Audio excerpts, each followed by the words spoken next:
little do we realize we received a phone call the day after Thanksgiving asking us to accept a 3-day-old baby.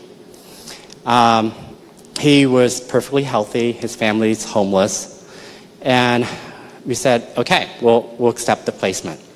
And so we brought him into our home, and the wonderful thing that happened was that it really stirred up new questions for Camden that we eventually had to answer anyway. He wanted to know, he started identifying where he was coming from based on just seeing the new baby coming into our life. He was asking questions about his biological parents. Who are they? What are their names? Where do they come from? Why is he here? I remember a conversation I had with him right before Mother's Day, and he said to me, Dada, and I go, what, baby? He said, why does my mom hate me? I said,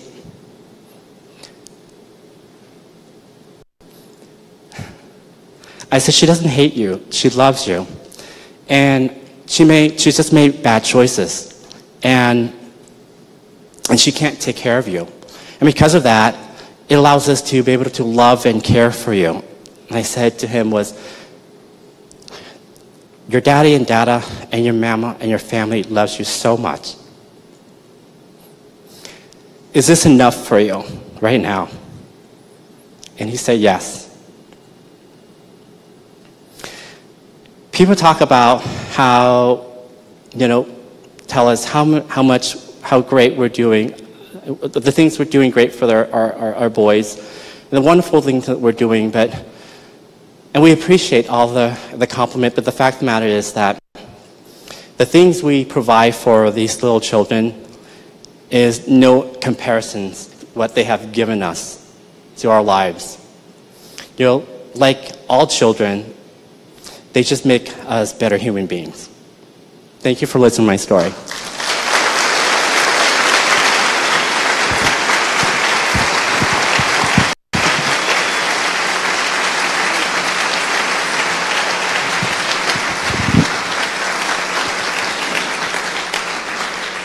Ethan, thank you so much for sharing what it really means to be a foster parent, especially here in Hamilton County, where we know that there is such an acute shortage of individuals and families who are willing to open their homes. So thank you for sharing what that looks like in your home and in your family. Our next teller is Regina Carswell Russo, and she was a journalist who was making it big and trying to figure out how to tell stories that lifted up our city in a very dark time. Please join me in welcoming Regina to the stage.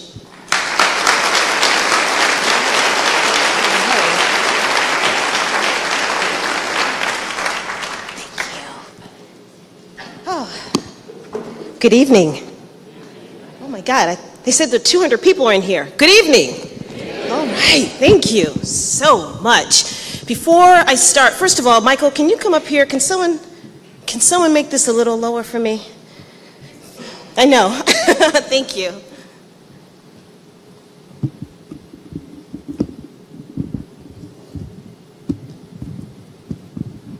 Thank you, awesome. Before I go any further, I'd just like to take a moment. If we could, a round of applause for Ben and Ethan. They shared their stories. They were so vulnerable. It's such a privilege to be up here with them. All of the storytellers tonight have a unique story about how they're here, making this place their home. And home is a place that you're either born into or a place that you create. And one of my favorite places in a home is a living room. And in a city, the living room is its downtown. And if you feel invited and welcomed and safe and excited in that living room, you're gonna wanna stay a while. And chances are you're gonna wanna make it your home. I'm a native Detroiter. That's where I was born. Yes, that's where I was raised. I was born in the 60s, proud of it. And I got my start in broadcasting in 1990 in Detroit in black radio, black news talk radio. And that's where I learned in the beginning the importance of community and being part of a community and not just working in a city, and also the importance of being the voice and giving the voice to people who may be silenced and marginalized. All of these lessons that I learned at that time helped me on my journey as I moved to create my home. In 1996, I came to Cincinnati after working in Lansing, Michigan in television. I didn't know much about Cincinnati, but I knew it had to be better than Market 107. And so I came to Cincinnati and worked at Fox 19 for 16 years. And during that time, I covered every story imaginable, twice. I covered your murders and your fires and your one-car accidents and education and scandal. And hey, look, we have snow. But one of the first stories that I covered was an annual holiday story. It wasn't Black Friday. It was White Christmas, courtesy of the Ku Klux Klan, who came here to Cincinnati every year to get a permit and erect a cross in our city's living room, our Fountain Square downtown. Every year, since 1990, these good old boys from Indiana would come to Cincinnati, get a permit, erect their cross, protesters would come out, we would protect the cross with our taxpaying dollars, thanks to the Cincinnati Police Department. But this was the city that I had just moved to. How could this be? Why were they setting up shop in our front lawn every year? Why did the Klan come to Cincinnati to spread their hate? Why did the Klan come to Cincinnati? To recruit their members. Why did the Klan come to Cincinnati to erect their cross? Could it be that Cincinnati was fertile ground? Tolerant and politely tolerating this type of terror. Of course, it's the city's role legally to protect the Klan and to protect the cross. And of course, it's the Klan's right to assemble and free speech, wasn't it? Wasn't it? After a while, some people got the good sense to buy up all the permits and sign up for all the permits during that time, so the Klan couldn't come and they had no permits. And so they stopped coming to erect their cross anyway. So I thought, this is my time to leave too. I can't possibly stay in Cincinnati. This isn't my home. And then some well-intentioned people said, we need you, Regina.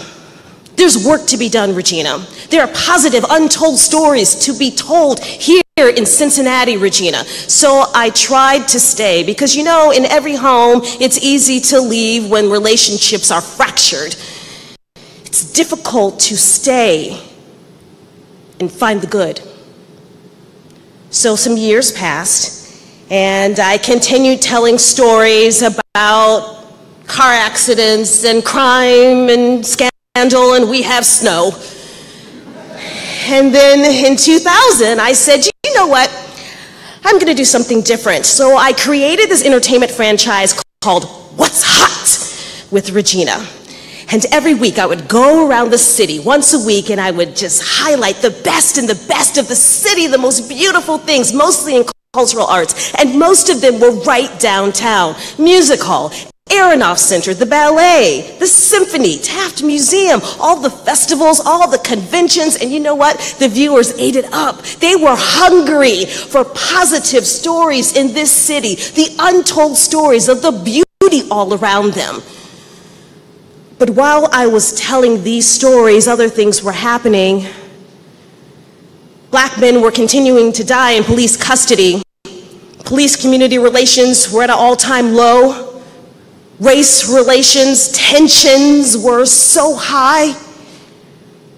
An emotional tsunami wave had receded, ready to surge back.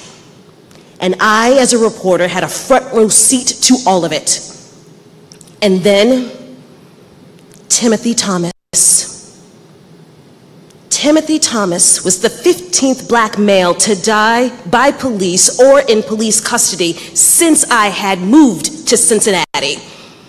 In April 2001, 19-year-old Timothy Thomas, with multiple misdemeanor warrants, was running from police, unarmed, terrified, and scared. He goes down 13th Street, crosses over to Vine Street, and runs right into white police officer Stephen Roach, who was equally terrified and scared and armed.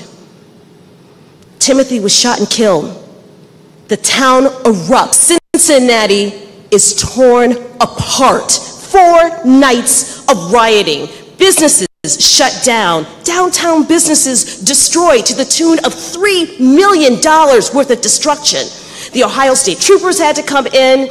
State of emergency was declared. 2,000 people formed a peaceful protest after Timothy Thomas's funeral. A curfew was enacted. The tsunami had hit people, and this was just the beginning.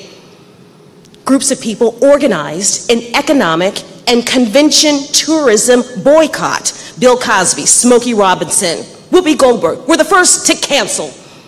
I'm not coming to Cincinnati, they said. They don't know how to treat people in Cincinnati, they said, and others followed. For years, the devastation to Cincinnati for that, $10 million. It took years for us to rebuild, to come together. Hard work, police, community relations, rebuilding, retraining, a new model for the police department, courtesy, mandated by the federal government, and a collaborative agreement. Difficult, painful conversations about race. Global companies headquartered here coming into the urban core to invest. All of this happened for years, no end in sight. 5 years later, after the riots, I had gotten married then to another dreamer who restored my waning hopefulness in this city and in humanity through life through his eyes. And he said to me, "We need you here, Regina. There are stories to be told here, Regina. There's good work to be done here. Things are changing for the better." And so we decided to try to create our own rainbow tribe in a city I wasn't sure I wanted to raise them. And then October 2008, the NAACP decided to cut the boycott. They decided to bring their national convention right here in Cincinnati. This is what we had been waiting for. The oldest civil rights organization in the country, giving us a seal of approval saying that Cincinnati had done the work to make this a home for all of us, to make this a home for people like me. And at that convention, Democratic presidential hopeful Barack Obama was set to speak for the first time to the NAACP convention. This was his mountaintop speech, and I was one of only 4 reporters that were asked to interview him before that historic speech. I was 7 months pregnant with my second son, my second biracial, second black boy, interviewing what most black people thought could be the first biracial, first black president of the United States at the NAACP convention in Cincinnati, Ohio, a city that was once called one of the most racist cities in the country. This now was my mountaintop. And after that, I realized I couldn't go back covering one-car accidents and fires and murders, education scandal. We have snow. We had all come too far. Cincinnati had changed, and so did I.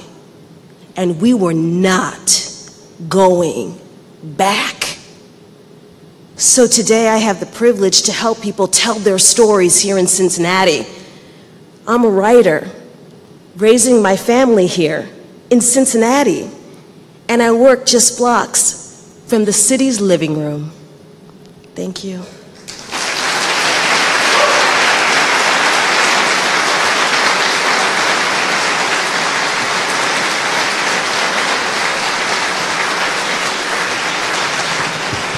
Can we get another round of applause for Regina, please? That was great. Thank you, Regina.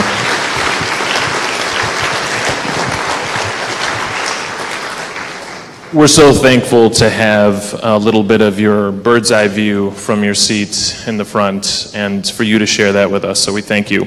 Our next teller this evening is Jordan Bennett Arnold. Jordan grew up in a one-party town where the difference wasn't so much between left and right as it was between rich and religious. Then Jordan went off to college, where the story gets really interesting. Ladies and gentlemen, please welcome Jordan.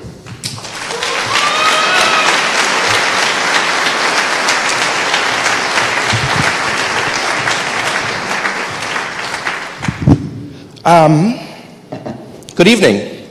As he said already, my name is Jordan Bennett Arnold, and some people make fun of my name. They think it sounds like Benedict Arnold. I get that a lot. But the reality is I'm very proud of my name because it comes from my grandmother and my grandfather's family. My grandfather and my grandmother have been in this area for generations. We're Cincinnati people. We've never strayed more than about 20 miles away, and that's Mason. That's where I grew up. Mason is I heard we have a few Mason people in the house tonight. Yeah. In some ways, my mom's family are pretty typical of the people in Mason. Historically, it was a lot of white working class people. They were farmers, they raised cows. My grandfather used to raise cows and was born on a wooden floor in a log cabin. And it's changed, obviously. It's a very different place. Mason, when I was a boy, probably had more diversity among the crops that we grew than among the ethnicities of the people who lived there. I was, when I started school, the only biracial or black student there. And that was a very interesting experience. I remember going as far as kindergarten, I was spending a lot of time in the principal's office. But it wasn't because of disciplinary action. It was because he was sort of trying to covertly ask me, is everything okay? Is anybody mistreating you? And there was sort of this nervousness. I'd say, why am I so important? And he would say, I just want to know how everything's going. But I knew that in retrospect, I know what he was trying to get at. And I really appreciate that man, Mr. Inskeep, always had my back. My peers were amazing. I have a great group of friends. Some of my oldest friends, I'm still very close with. I talk to them every week, sometimes many times per week. So I had a great time growing up out there. My grandmother was the zoning lady at the local government, and that was a period of just extreme change and growth. One of my memories of childhood is that every summer we would smell asphalt because they would just build and build and build. My grandmother was brilliant. She would roll out a map of the cornfields, and she'd come with her pen, and she would say, this is where the retail's going to go. And over here, we need to have the housing. We can have apartments over here. And the plan all came together beautifully. Over generations, those plots that we dreamed of on a map, as the city developed and as the city of Cincinnati grew into a larger metropolis, our town transformed. And along with it came a lot of diversity. We had lots of new types of people, and it was constant. New opportunities, better schools, better jobs, better property values. It worked beautifully. And the people who were running the town were always at our table, always discussing the future of the city with my grandmother. And it was pretty inspiring to watch. In 2008, I enrolled at the University of Cincinnati. I'm actually more often on the stage singing than I am speaking. I'm a little nervous to speak in front of you all tonight. But I entered the university as I'm a pretty good singer, and they have a very good school of music, the College Conservatory of Music. So I was very excited and very proud to enroll there. And that, of course, was the year of Barack Obama's historic run. And he came to the university, and he gave a speech. And that night, I remember I parked at my dorm, and I went up to the tower, and they had told us that we weren't going to be able to stay in the tower because it overlooked the stadium, and they were worried that someone might pose a danger to Senator Obama and his speech. So I had to leave that night, and I walked up, and I walked around campus, took a long walk, and I ended up sitting down in a local coffee shop and watching the speech. And it was, the atmosphere was electric. People were passing out. On social media the next day, it was incredible, the number of students who had gone and the enthusiasm for Obama. He had achieved something really special. But his portrayal of the Republicans, it didn't sit well with me. It wasn't my experience in my small town growing up with these people who would come to our table and speak with my grandmother. I felt like he was talking about my grandmother and my grandfather, and I certainly didn't feel like I was a part of it. So I was in my dorm, and I walked down the hall, and I remember I saw a black and white printed poster. It was a college Republican meeting, and I thought, okay, maybe I'll go check that out. And we were going to watch the election results that evening as Barack Obama's victory was coming up on us. And we sat down, and when I got to, it was at the local BW3s. When I got to BW3s, I walked in, and I had put on red, white, and blue, like a proper Republican. And I looked for a big group of enthusiastic people, and I said, I told the host, I'm here for the college Republican group. And she said, oh, they're over there. And I looked, and it was 3 guys. So once again, I was a minority. And this time I felt like instead of having people making an effort to understand me, I felt very much misunderstood. Music students are notoriously liberal, and I remember getting questions, what's with you in this Republican thing? They'd say it like it was, like I'd started taking drugs or something. What's with you in this Republican thing? And so I felt very misunderstood. And so I found some refuge in the people who had common values, common ideals, and who respected the upbringing that I had with my grandparents in a small Republican town. Over time, I rebuilt that club. It now has a membership of 35 to 50 that attend the regular meetings. I organized other student organizations for political minorities. One of them was the Cincinnati Bearcats for Israel. I'm very proud of them. They continue to go for 10 years. And they combat anti-Israel bias and anti-Semitism in Clifton and at UC, which is very necessary in these days. We started a libertarian group, and the libertarian group successfully sued the University of Cincinnati. They took it all the way to the Supreme Court, and they beat the university regarding the free speech policy. So I hope that students going to the university today don't show up and feel like there's no place where they can fit in. I think that people are the sum of their experience. And I think I certainly am. Growing up in a town where the policies and the people who I grew up around made life immensely better and brought us opportunity and prosperity.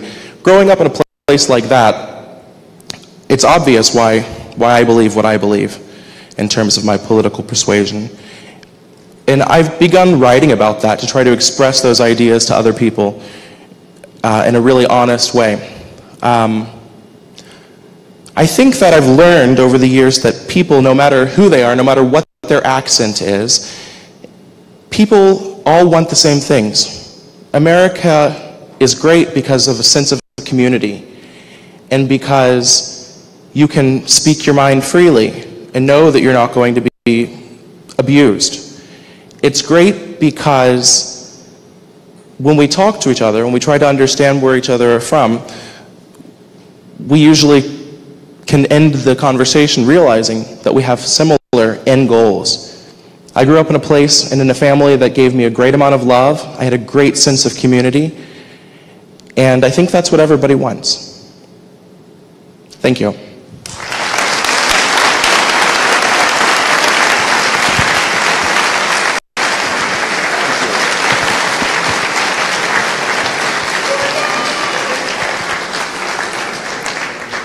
Thank you so much, Jordan, for not just online, but in person, constantly illustrating that our politics no matter what they may be, do not have to be divisive. English, guys, it's hard. But that our politics and our stories bring us together as a community, and that is something that is deeply profound. Our next storyteller is Dr. Samina Sohail, and she is a doctor and a Muslim, and an encounter that started off very amicably in her office with a new patient got pretty awkward pretty quickly. And she is going to share that with us this evening. Samina, come on up.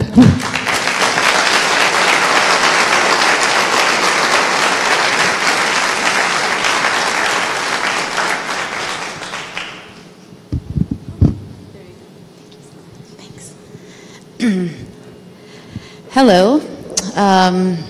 My husband is from Toledo, Ohio, and I am from Orlando, Florida. And we chose to make Cincinnati our home in 2000 based upon the culture, the sense of community, and the friendships that this city has to offer. We've lived here for the past 17 years, and we've been very happy here. But there have been a few experiences that have really shaped our perspective, and I hope to share those with you today. Going back in time, in 2007, my husband and I went to the Cone, which is one of the best ice cream joints in Westchester, Ohio. Thank you. To have ice cream on a very hot summer day with our two sons who were born then. And we were sitting at the little benches. If you've been there, you've seen they've got the benches and then they've got the rides. We were enjoying our ice cream, and my otherwise laid back, easygoing husband suddenly had a look of anxiety and worry on his face. I looked at him, I turned to see what it could be that was upsetting him, and I didn't get it.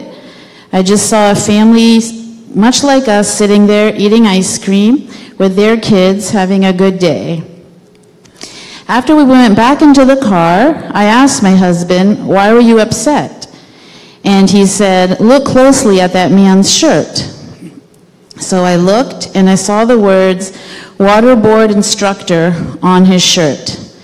Even then, it took me a few minutes to get, why is that a big deal? Then I realized this was at the height of the controversy when that was an enhanced interrogation technique used against members of criminals of my faith. So at that time, I didn't wear the headscarf. I figured he probably didn't even know we were offended by what we saw. And more importantly, we didn't really have to engage with him.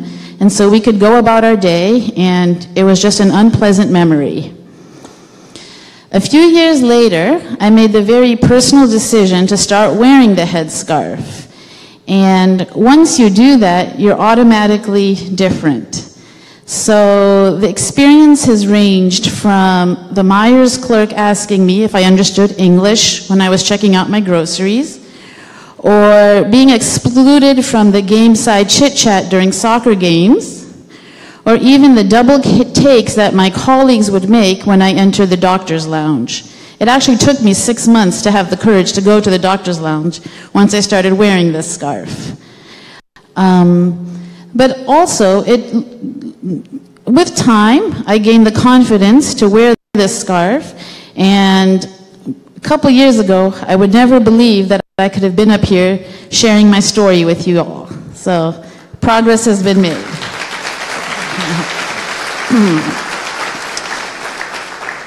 So we don't always have the luxury of ignoring or not engaging with people that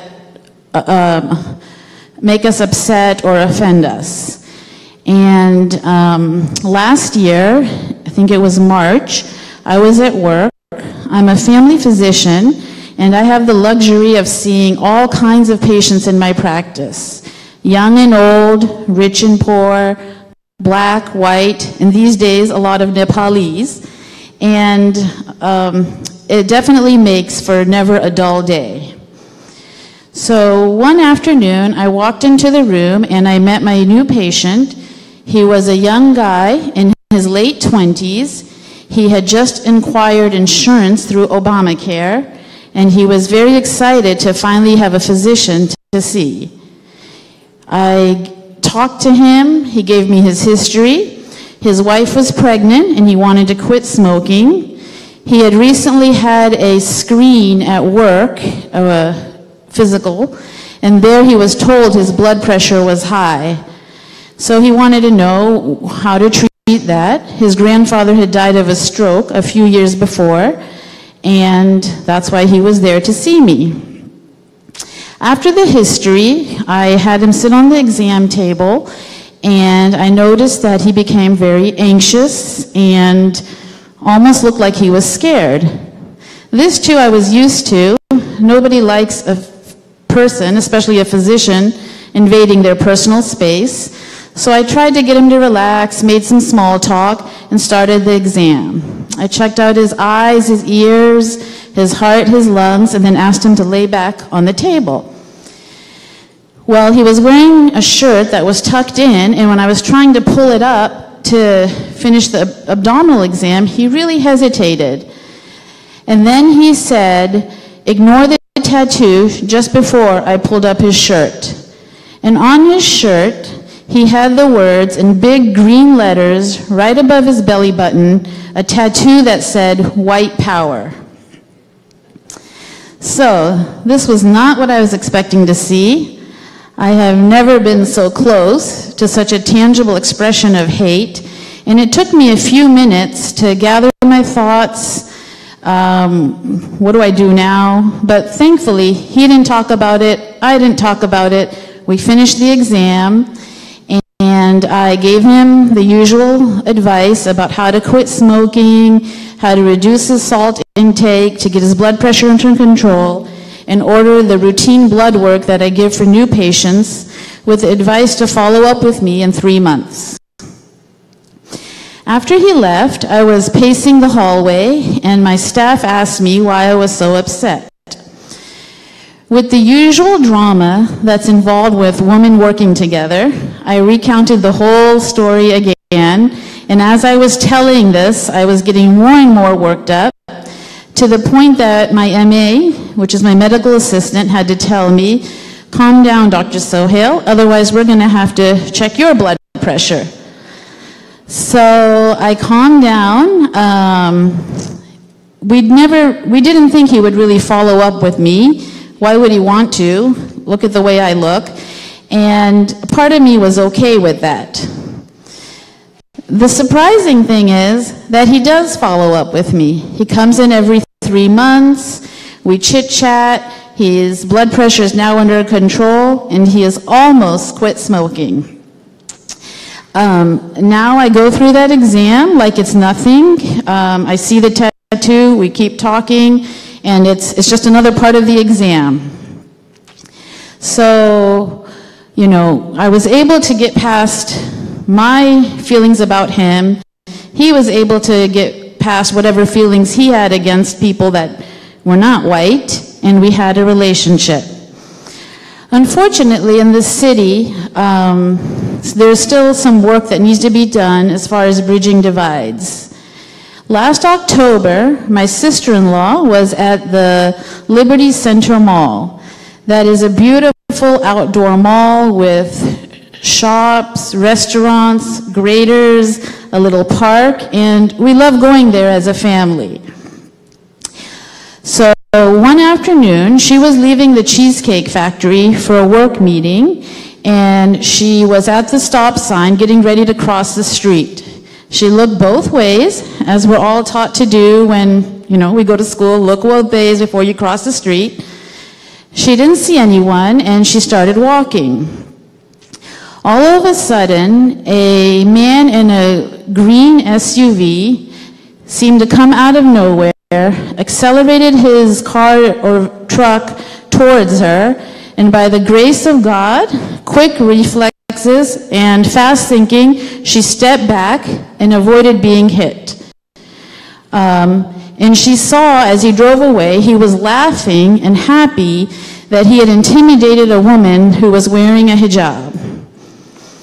Later on, when my sister-in-law obviously shook up, told us about what happened, we were all angry, upset, posted our Facebook posts about what is this world coming to, we need to be careful, we need to be vigilant, we need to go out in groups, all the things that you would do when somebody you care about had the experience like my sister-in-law. And the irony of it wasn't lost on us that this sister-in-law is somebody who has been dealing with a serious illness, and we have been by her side, cheering her on, helping her, supporting her, and the fact that it could have all have been lost literally by being hit by a truck. So, that's what it's like to be a Muslim in America at times. It's not always like that, but these are two of the stories I wanted to share.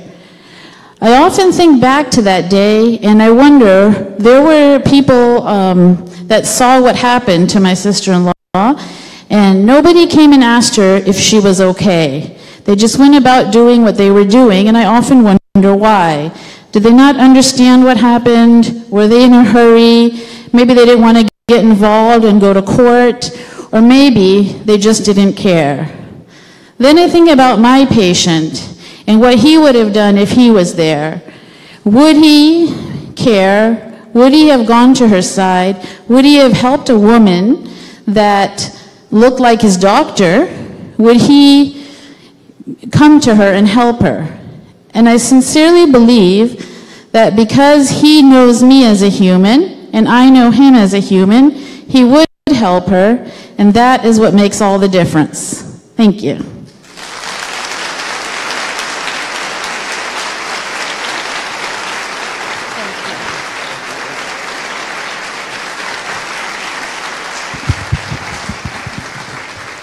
Samina, thank you so much. We always appreciate stories where we can see a really vulnerable situation and then get the really tough life lesson out of it that matters so much and changes the course of how we live our life and how we see the world.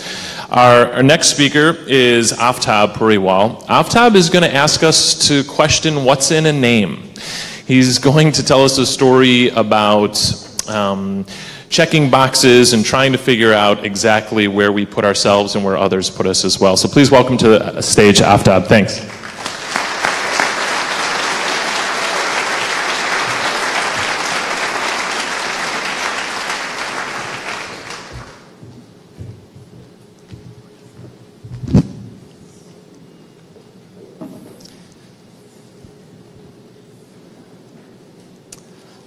Until I was 13 years old, I couldn't pronounce my own name. And I was in good company because no one else could pronounce the damn thing either. The correct pronunciation of my full name is Aftab Karma Singh Pureval. My father is from India, my mother is from Tibet, and my name reflects my multi-ethnic background. Aftab, my first name, means sunshine, and it's Persian. Now, neither of my parents are Persian. No one in my family is Persian. I think my parents were just trying to make sure that I had an identity crisis. My first middle name, one of two. The first one is Karma, and it's my Tibetan name, and it means fate. My second middle name, Singh, S-I-N-G-H, is a name my father gave me, and it means lion, and it's a reference to his culture and his religion. My last name, Pureval, is a reference to the village, the farming village that my ancestors and Indian grandparents are from. Aftab Karma Singh Pureval. Now, ever since I can remember, however, I've gone by Aftab, and in Cleveland, I go by Aftab. But I'm incredibly proud of my name. My parents gave me the name. I'm the son of a refugee.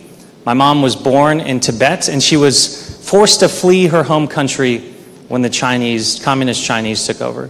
So my grandparents and my mom picked up and made their way through the Himalayas, through Nepal, and into India, where she grew up as a refugee.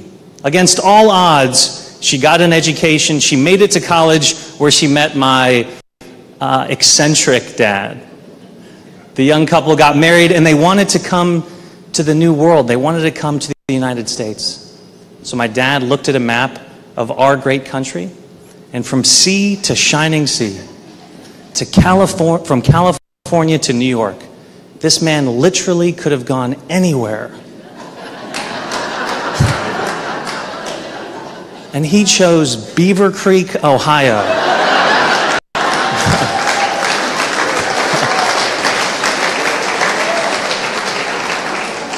I was born and raised in Beaver Creek, Ohio. Went to public schools. I went by Aftab. I also had a lot of nicknames. A lot of people called me Affy or Tab.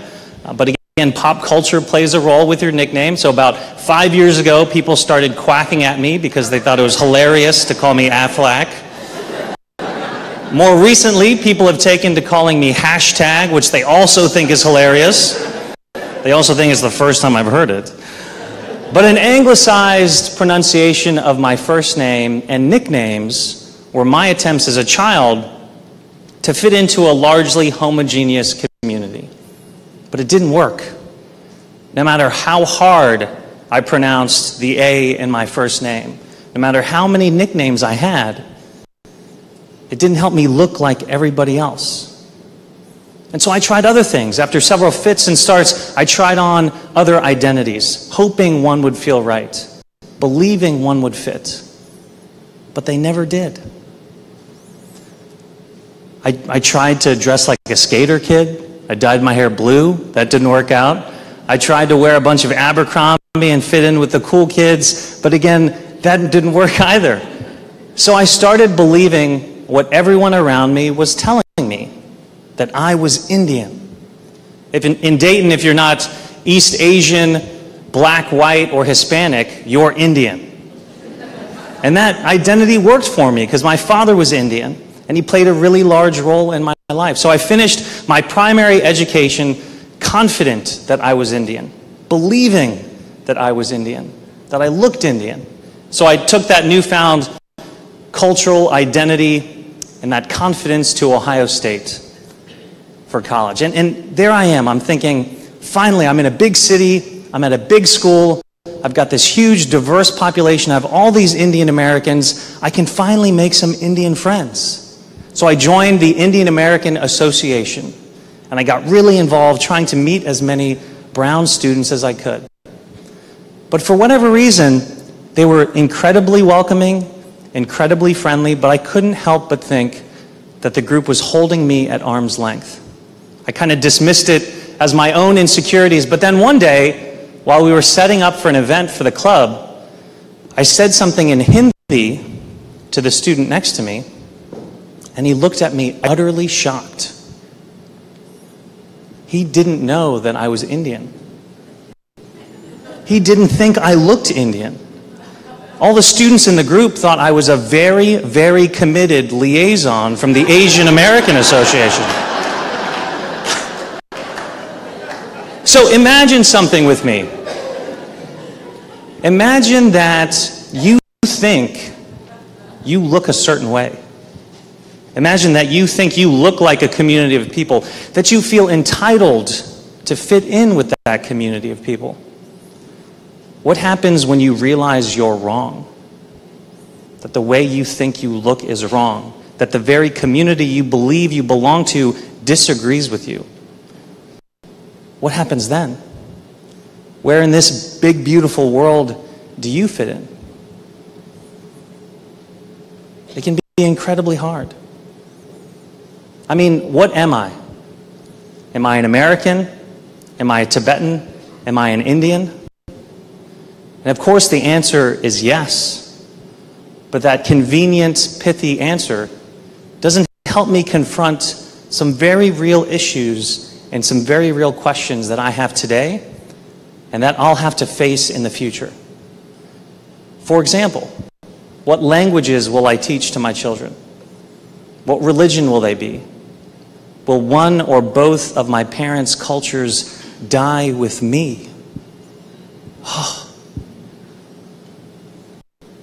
And that brings up the general problem of what I look like. The students at Ohio State weren't wrong. I don't really look Indian. I have my dad's hair and my dad's mouth, my mom's eyes and her cheekbones. I don't have either of my parents' height. At 6'3", I'm like the biggest Asian I know. I don't really look Indian, and I don't really look Tibetan. Asian American culture is not a monolith. There are several identities and cultures within that umbrella, and I always felt like I fell through the cracks. I mean, look at me. I'm like a Rorschach test for brown people.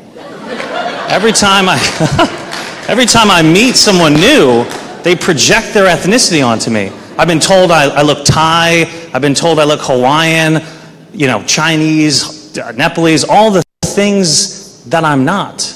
And non-brown people have no idea what I am, but they're convinced I'm famous. I've been told I look like Yao Ming. I've been told I look like the dude from Slumdog Millionaire. I'm pretty sure I'm the only guy in the country who can pass for both Harold and Kumar. I love that joke.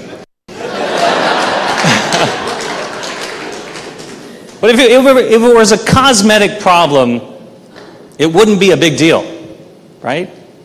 But when your physical appearance prevents you from fitting into your own community, it can be incredibly destructive to your self-esteem and your self-identity.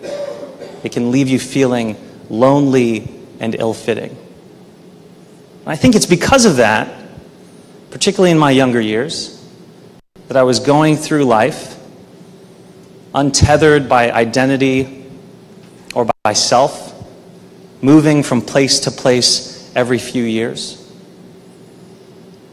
And so after graduating from UC's law school, instead of doing the work, sitting down and figuring out exactly what I wanted to do, exactly what was important to me, I made the easy choice, and I reached for the prestige and for the money.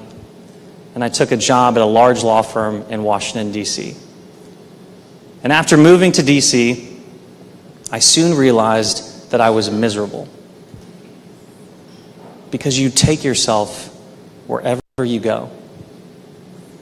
And what's worse is I felt exactly like I did as a child when I was torn between two ethnicities. I felt lost. So after 4 years in D.C., I sat down and I did the work. I forced myself to envision what I wanted my life to be, what I wanted to do. And I decided I was passionate and I wanted to work in public service. It's what I wanted to do. If I'm honest with myself, it's what I've always wanted to do. So I quit my job in DC, I moved back home to Cincinnati, I worked as a federal prosecutor for a while, then I was at Procter & Gamble as the global attorney for Olay, but ultimately I ran for office. I ran for the clerk of courts in Hamilton County.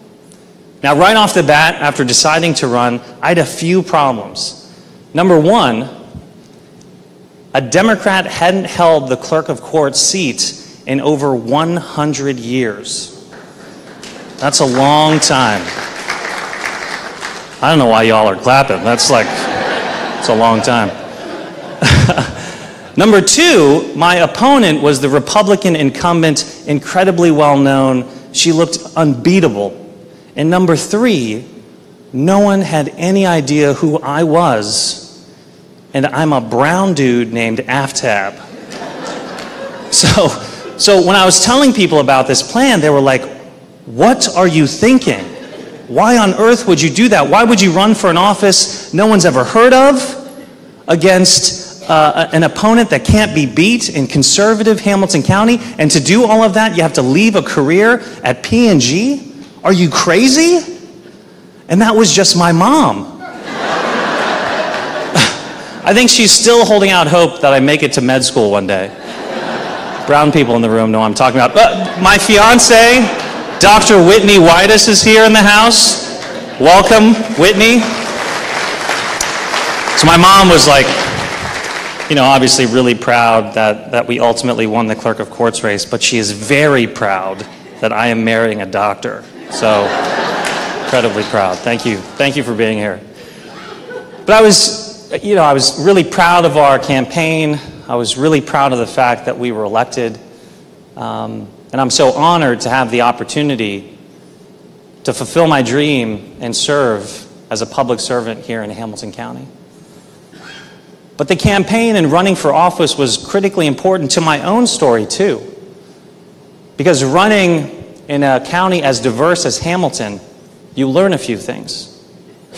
As different as many of the citizens of Hamilton County are from me, from Harrison all the way out to Milford, running for office really forced me to talk to everyone, to see everyone. And I learned that no matter someone's background, I could find something in common. We could relate to each other in some way, no matter their background. Because what I learned, the simple truth, is that all of us, at some point in our lives, felt like we didn't fit. We're all just trying to fit in with someone or something. The other thing that I learned that was really profound and important to me while I was running for office is I started recognizing the other Indian American and Asian American boys and girls in communities across Hamilton County who maybe didn't feel like they fit in to their homogeneous community. While running for office on the campaign trail, I would run across little brown boys and girls, and they would tell me that they'd never considered running for office because they believed their names were unpronounceable, or they thought that their ethnicity to some seemed foreign or even scary. And so I know that part of my story now is to share my story and to give everyone the confidence to believe in their dreams. Whether you fit into a box neatly or can be categorized neatly, your work ethic, your talent, your commitment to your dreams will differentiate you and will determine whether you succeed or fail. And that's it.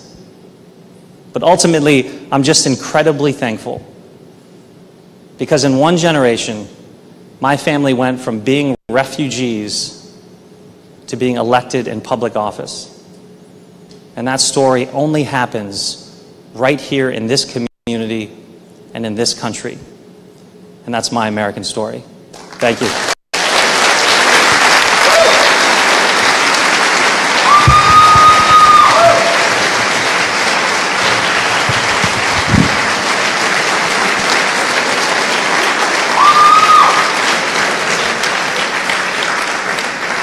Yeah, that's our clerk of courts. Not, you can applaud again, that's okay.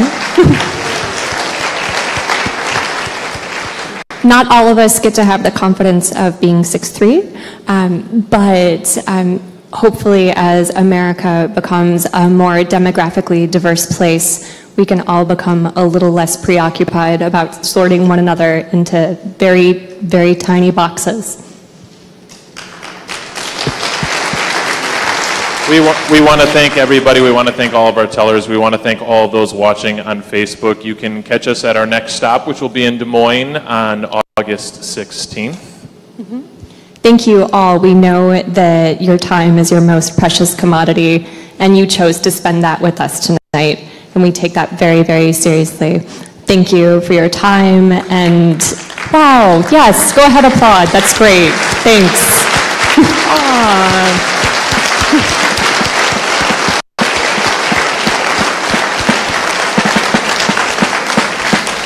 And truly, this is what makes America such an incredible place. Have a wonderful, wonderful evening.